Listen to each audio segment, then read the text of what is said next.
Marcelo Coutinho, tudo bem Fala, meu querido, tudo bom? Tudo ótimo. Então, dessa vez, separamos um bate-papo um pouco diferente, um bate-papo que vai muito alinhado com conhecimento que ainda é raso de boa parte das pessoas que estão no mercado financeiro, que é investimento em commodity. Pouca gente sabe que a origem da Bolsa de Valores, a primeira bolsa, que foi lá em Chicago, em 1848, aconteceu a partir da necessidade de segurar as agriculturas, né? O fazendeiro, ele tinha a reserva dele de dinheiro lá, que ele investia para plantar, e muitas vezes, quando ele ia colher o que ele havia plantado, por causa de intempéries, de mudança de clima, de dificuldade em períodos de tempo, essa colheita acabava vindo menor do que o valor que ele projetava, e ele acabava acumulando dívidas que ele não saudava, e lá na frente ele ia tendo dificuldade para fazer as próximas colheitas, e como o país dificultava o desenvolvimento dos Estados Unidos naquele período. E a Bolsa surgiu como um seguro para esse processo como um todo. Então, hoje a gente fala de Bolsa de commodities, mercadorias e futuros, mas pouca gente sabe dessa origem da Bolsa e que até hoje é possível comprar e vender insumos dentro do mercado de Bolsa de Valores.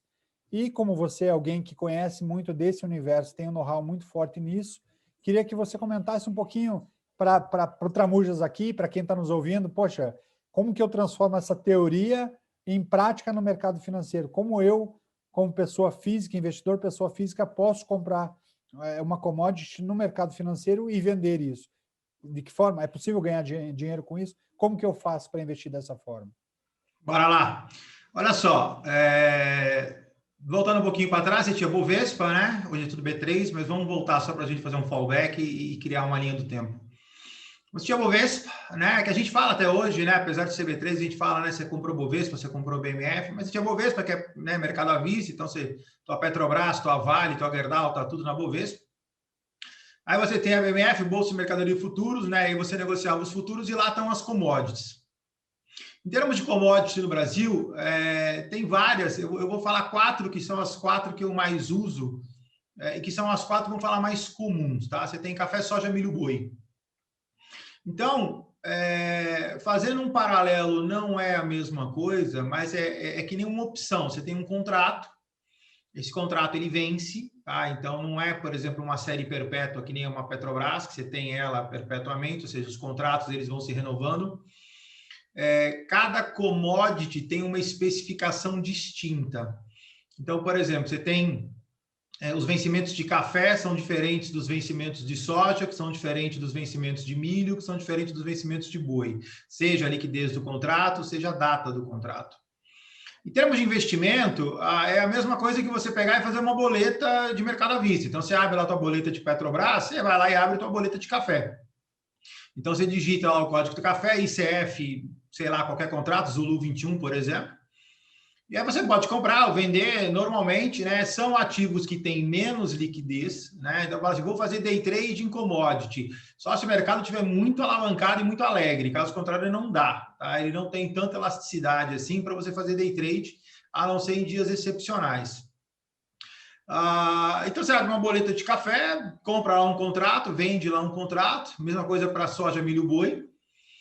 E nesse mercado, basicamente, você tem 3 tipos de players, né? Você tem o especulador, né? Que é aquele cara, ele e ela, que pega, compra, bate a boleta e quer especular mesmo, está comprando preço, né? Não está comprando safra, não está comprando vencimento, não está comprando nada, ele quer comprar um contrato a 10 e vender a 20.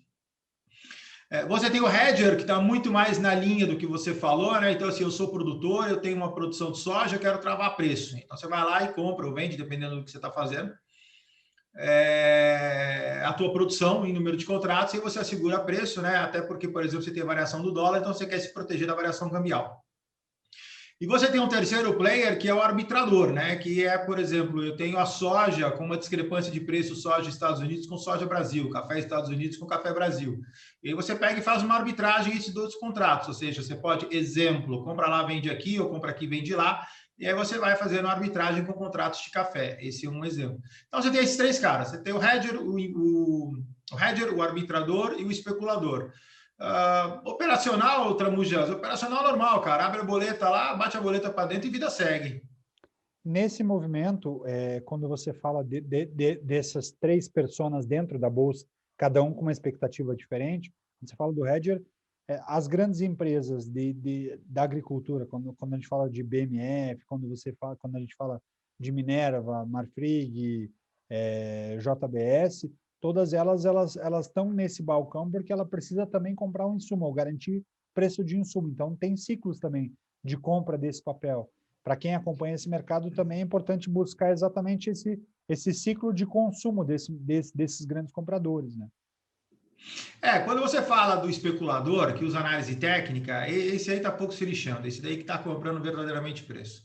Quando você está falando de hedger, foi o que eu falei anteriormente, para cada tipo de contrato, né, café, soja, milho, boi, você tem toda uma estrutura diferente de preço, né? Então, por exemplo, eu vou operar boi, né, ou vou operar café e soja, que a gente está falando de travar preço, né? Então, assim, você tem que ver qual é o vencimento, né? Qual é o prazo de liquidação que você precisa para ver qual é o vencimento de contrato que você vai usar. Então, assim, você tem que conhecer. Eu tenho cliente que é produtor de café, ponto. Então, assim, você acompanha a movimentação dele e você vê que são contratos específicos, são operações específicas, são modos... E aí, de vez em quando, você gosta muito de bater papo, então você conversa com o cliente, sabe? Então, assim, ele está travando uma safra, ele está travando... Então, não é a questão... Quando você fala do hedger, por exemplo, não é uma questão que a gente faz hoje no mercado à vista, que é pegar e bater boleta, né? Tem toda uma estratégia ali atrás que realmente você tem que conhecer, né? E o hedger de exemplo, o hedger de boi é completamente do hedger de soja, que é completamente de hedger de milho, ou seja, é muito intrínseco, essa é a palavra, é muito intrínseco no processo produtivo e na característica de cada um desses caras. E esses ciclos de contrato, como que eles funcionam? Qual que é o ciclo médio de contrato ou de cada um desses nichos que a gente comentou? Não, cada um é uma história diferente, cara, impressionante. Cada um vence num dia diferente, cada um tem uma liquidez diferente.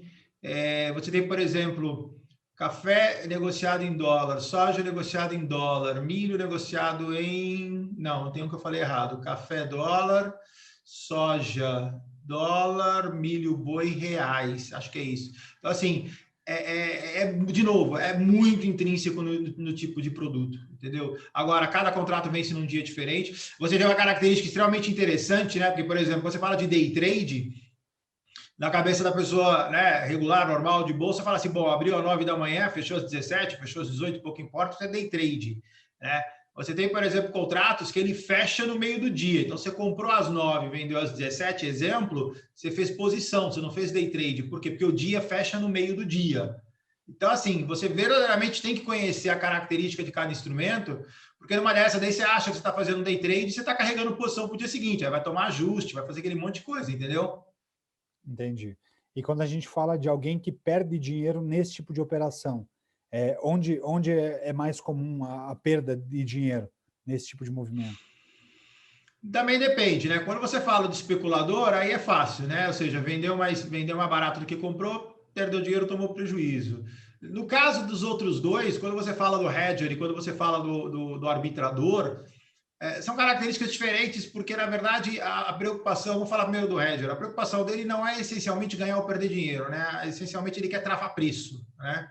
Então, na verdade, quando ele trava preço, ele tem uma visão diferente, uma preocupação diferente. Então, se ele toma ajuste, por exemplo, ou se ele vai ganhar nos ajustes diários, na verdade, ele está travado no preço e está travado em câmbio também. Então, é diferente a percepção. O arbitrador, sim, esse daí também pode tomar um fuminho, né? Porque ele está comprando, exemplo, compra os Estados Unidos, vende Brasil. E aí, enfim, né? A discrepância de preço, né? Ele vai fazer como se fosse um long short, né? Compra um, vende outro. Então, ele vai fazer esse tipo de operação e aí, no final das contas, ele pode errar, como qualquer outra, né, pessoa, e aí faz essa arbitração errada, e aí também pode tomar um fuminho. Mas também, basicamente, Chico, são regras de bolsa, cara. Vender mais barato do que comprou. Então, assim, de novo, o brilho de commodities, cara, é que ele é tão mais rico do que o brilho. Tanto é que, assim, você tem... Vamos tangibilizar, né? Vamos sair um pouquinho de commodities só para falar de mercado financeiro, mini índice e mini dólar, que também é mercado futuro. É muito diferente a percepção que você tem quando você compra, por exemplo, um buy and hold de Petro, um buy and hold de Vale, entendeu? Quando você vai fazer uma especulação em termos de liquidez, por exemplo, o mercado de BMF, né, as pessoas não sabem, mas o mercado IBMF, ele é extremamente, estupidamente superior ao mercado à vista, né? As pessoas acham que só porque tem menos liquidez, quando você pega o mercado, principalmente Estados Unidos, cara, não se compara. Quando você pega o mercado futuro em relação ao mercado à vista, é outra grandeza de número, entendeu? Agora, aqui no Brasil, é muito nichado. É diferente de quando você compra uma pedra. Vou comprar, vamos falar intrasetor, vou comprar Bradesco, vou comprar Itaú e vou comprar Santander. Né? Então, você está comprando um setor, você está comprando mais ou menos o mesmo tipo de papel, você está fazendo um buy and hold, ou então vai fazer um swing trade. No mercado de commodities, cara, é completamente diferente. Primeiro é seccionado por tipo de produto, ou seja, quem opera café, quem opera milho, quem opera soja. E depois, assim, você verdadeiramente, né, para responder sua pergunta, não perder dinheiro, você tem que conhecer, tirando o especulador, você tem que conhecer as características do produto, sim, porque senão, cara, você compra um contrato que não tem liquidez, depois você não consegue sair, e aí tem os jacarés da vida que você pode pegar no meio do caminho. Entendi. E olhando esse negócio, e pensando nesse movimento da commodity mesmo, eu quero aprofundar, eu quero conhecer, eu estou buscando estar mais dentro desse movimento. É importante também enxergar, e aí essa comparação que você faz do mercado americano, que é muito gigante em relação ao mercado à vista, e o próprio mercado brasileiro ainda é pequeno, né? Esse mercado... O mercado à vista é pequeno e o mercado futuro ainda é pequeno, dado o tamanho do mercado brasileiro, né? Comparado ao americano. E comparado ao americano. A gente já tem visto uma cultura mudar do próprio agricultor brasileiro, que tem ido mais para o mercado futuro, né? Ele tem vendido mais a colheita futura dele nesse mercado. E o americano já é mais maduro em relação a isso. O próprio agricultor americano, você encontra poucos agricultores que, no mínimo, não tem 15%, 20% da produção dele em mercado futuro. No Brasil, quando você enxerga um agricultor, ele está vendendo 5%, 10% da produção dele no mercado futuro, mas do que eu tenho conversado com alguns agrônomos, isso tem expandido, né? Tem sido cada vez mais vivo e mais real, por quê? Porque não tem sido tão acessível assim o financiamento de algumas colheitas, e no mercado futuro o agricultor se sente mais seguro em relação a como ele vai garantir o capital dele para os próximos plantios. Essa evolução também desse mercado futuro, você acredita que o Brasil vai expandir bastante ainda? Ele vai ser um mercado ainda maior do que ele é hoje, na tua leitura do que você tem acompanhado? Veja bem, eu não sou especialista, né? Então eu vou te dar um com certeza numa visão um pouco mais híbrida. Se você pega hoje os produtores, até porque você pode ter um produtor hoje, e os grandes são essas empresas que você falou, ela não necessariamente precisa comprar e vender Brasil, ela pode comprar e vender Estados Unidos, por exemplo. Não necessariamente ela precisa operar B3, ela pode operar lá fora, ela trava lá fora. E até porque travado lá fora, você já está, entre aspas, travado em dólar. Né? Então, você tem uma preocupação a menos, que é a preocupação de preço e a preocupação de risco cambial. Então, esse é um ponto. Aqui no Brasil, a Bolsa de Valores tem, e aí é que eu vou falar que é uma resposta um pouco mais híbrida, tá? Um pouco mais empírica. Você tem a própria aumento dos números de CPF e CNPJs que estão entrando na Bolsa de Valores, tá? E aí você tem a característica, eu vou te falar porque na minha família tem fazendeiro, você tem a característica do pequeno produtor, tá? Então você tem aquele pequeno que vamos falar assim, ele usa a estrutura de entrada, e aí esse assim vai para B3, né? Ele não vai fazer lá fora porque não tem volume para isso, e aí ele vai acabar usando o B3. Então eu tenho, por exemplo, um tio que opera soja. Ele é produtor de soja e entre aspas, né, grande para um volume, vamos falar Brasil médio aí. Uhum. Então, ele começou a tatear, né, ele já conversou comigo um tempo atrás sobre esse mercado, começou a tatear, né, até por causa do dólar que a gente está hoje, você está falando de um dólar a 5,5, dólar a 5 e tal. Então, assim, ele começou a tatear esse tipo de coisa. Os valores realmente são baixos, é aquilo que você falou, ou seja, não trava a produção inteira, trava um pedaço e está tateando e vendo como é que esse cara realmente funciona. Mas, com certeza, ou seja, os produtores, à medida que eles vão aumentando de tamanho, isso passa a ser uma preocupação, né, principalmente de produtos cujo ciclo é longo. Né? Então, assim, você faz uma plantação, sei lá, para março, para desovar esse cara em outubro, entendeu? Então, aí você realmente tem que se proteger de alguma forma, porque você tem, de novo, né, além do risco do preço do produto, o risco cambial no meio do caminho. Uhum. Mas com certeza esse cara vai subir sim, porque eu acho que o próprio desenvolvimento do país também te leva a isso, ou seja, vem os produtores que vão começar a aumentar de tamanho e esses caras vão começar a se preocupar com esse tipo de operação. Legal. E essa origem do. E aí agora é o Tramujas curioso, e acho que muita gente se pergunta, tá, mas eu comprei o meu contrato lá de trigo, de soja, de milho, e eu quero pegar, não quero resgatar o dinheiro, eu quero resgatar o produto. É possível? Eu sei que na Bolsa de Chicago é. No Brasil é possível você resgatar em produto também ou não? Olha só, a gente brinca, né? O único que tem, e aí eu vou falar tem, mas também eu vou te falar tem aí com 80%, porque, de novo, não sou especialista, né? O único que tem entrega física, né? Os outros contratos são todos financeiros. Café, né? Mas também te confidencio que eu tenho que dar uma repesquisada nisso, porque faz muito tempo que eu não olho isso. O café tem entrega física. O resto são todos contratos financeiros. Então, assim, ele não tem liquidação física, ele só tem liquidação financeira. Legal.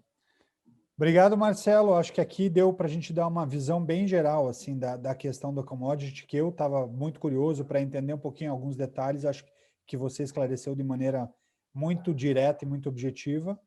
E a gente vai linkar as próximas conversas, porque a gente vai aprofundando esse conhecimento que eu acho que é bem relevante para quem está curioso e quer entrar mais adiante nesse papo.